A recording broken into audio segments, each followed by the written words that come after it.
Bolaligim jonajon o'lkamizning so'lim qishloqlaridan birida o'tgan. Devorlari pastak, hatto darvozasi bo'lmagan hovlimizni Rex laqabli itim qo'riqlar edi. Balki shunga bo'lsa kerak, mening nazdimda hayvonlar insonlarning eng sodiq do'stlariday ko'rinadi.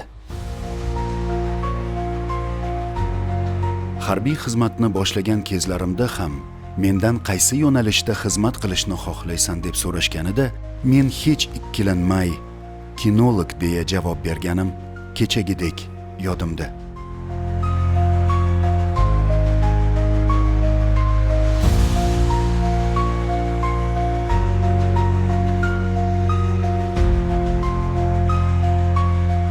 Mana, ona vatan sarhadlarini himoya qilayotganimga ham 5 yil bo'ldi.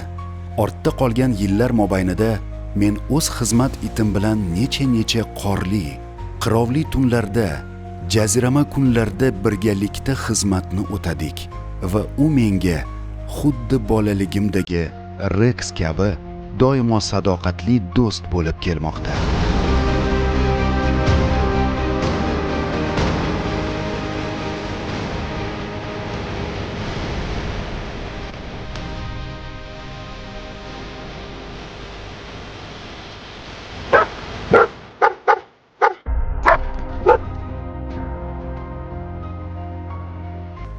Men orzuyimdagi kasbda faoliyat yuritayotganimdan va davlat xavfsizlik xizmati chegara qo'shinlarining harbiy xizmatchisi ekanimdan faxrlanaman.